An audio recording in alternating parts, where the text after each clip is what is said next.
ہم مومن بس مومن رہیں، اور یاد رکھیے اللہ سے دعا کریں کہ اللہ ایمان پہ خاتمہ کرے۔ یہ آسان نہیں ہے۔ اگر کوئی ولی بھی ہو جائے، ولی بننے کے بعد بھی خطرہ رہتا ہے ایمان چھن جانے کا۔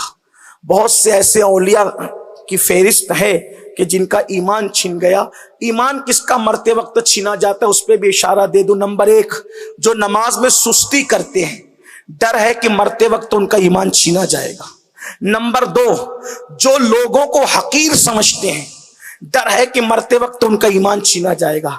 نمبر 3، جو غسل جنابت میں دیر کرتے ہیں، ڈر ہے کہ مرتے وقت ان کا ایمان چھینا جائے گا۔ نمبر 4، جو ماں باپ کا دل دکھاتے ہیں، ڈر ہے کہ مرتے وقت ان کا ایمان چھینا جائے گا۔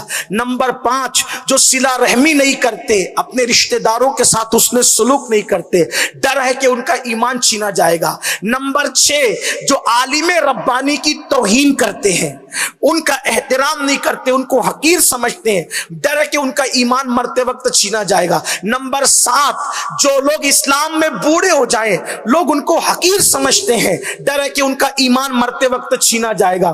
اس لیے یاد رکھو، اور بھی تفصیلات ہیں، لیکن یہ چیز میں نے سرسری طور پہ فہرست آپ کے سامنے پیش کر دی۔ اگر ایمان پر دنیا سے جانا ہے تو ان چیزوں کا خیال رکھو۔ اور سب سے بڑی چیز سرکار غوث پاک فرماتے ہیں، جو ایمان پر خاتمے کی فکر نہیں کرتے، مجھے ڈر ہے کہ جب وہ مریں گے تو مرتے وقت تو ان کا ایمان چھینا جائے گا۔ اس لیے اپنے ایمان پہ خاتمے کی فکر کرو، باقی سارا معاملہ اللہ رسول پہ چھوڑ دو۔ خیر ہی خیر انشاءاللہ۔ جتنے مزے ہمارے ہم سنیوں کے ہیں، اتنے مزے قیامت میں کسی کے نہیں۔ کیوں؟ اس لیے کہ صد شکر و ہستیں کہ میانے دو کریم، کہ ہم دو کریموں کے درمیان ہے، حق تعالی بھی کریم اور محمد بھی کریم، دو کریموں میں گناہگار کی بن آئی ہے۔ حضرت استاد زمن فرماتے ہیں، سرے حشر عاصی مزے لے رہے ہیں، سرے حشر عاصی مزے لے رہے ہیں۔ کیوں مزے لے رہے ہیں؟ شفاعت کسی کی ہے، جنت کسی کی، شفاعت کسی کی ہے، جنت کسی کی، اور میں ان کے در کا بھکاری ہوں۔ فضل مولا سے حسن فقیر کا جنت میں بسترا ہوگا۔ تو حضور سے وفا کیجئے، ایمان پر خاتمے کی فکر کیجئے۔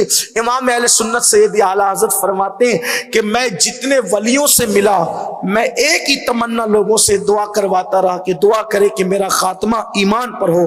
غوث پاک فرماتے ہیں، کسی نے آپ سے پوچھا عید کے دن بھی آپ روتے نظر آتے ہیں، فرماتے ہیں عبد القادر کی عید اس دن ہوگی جس دن عبد القادر کا خاتمہ ایمان پر ہوگا۔ اس لیے ایمان پر خاتمے کی فکر کریں، ہر دعا کا حصہ بنا لیں کہ اللہ ہمارا خاتمہ ایمان پہ فرمائے۔ کتنا خوش نصیب ہے جسے دنیا قاری ریاض الدین کہتی ہے کہ گئے تو ایمان پر گئے، نعت رسول کا صلہ کیا ملا، اللہ و رسول سے وفا کا صلہ کیا ملا، کہ دنیا سے گئے تو ایمان پر گئے، اور ایمان میں بھی وہ بھی شہادت کی موت۔ جو حالت سفر میں حادثے کی موت مرے تو اس کو کہتے ہیں کہ وہ شہادت کی موت مرتا ہے۔ الحمدللہ سفر میں بھی تھے، مسافر بھی تھے، اور گھر سے بہت دور تھے۔ یہ بھی آپ کو بتا دو مسلمانوں کہ ایمان پر جسے ہم خاتمہ بالخیر کہتے ہیں نا، اس میں لوگوں کی ایک کجی ہے۔ خاتمہ بالخیر کا مطلب لوگ یہ سمجھتے ہیں کہ ایمان پر مرے یہ خاتمہ بالخیر۔ یقیناً یہ بالخیر تو ہے، لیکن مکمل بالخیر نہیں ہے، یہ بھی سن لیں۔ ایمان پہ صرف مر جانا مکمل بالخیر نہیں ہے۔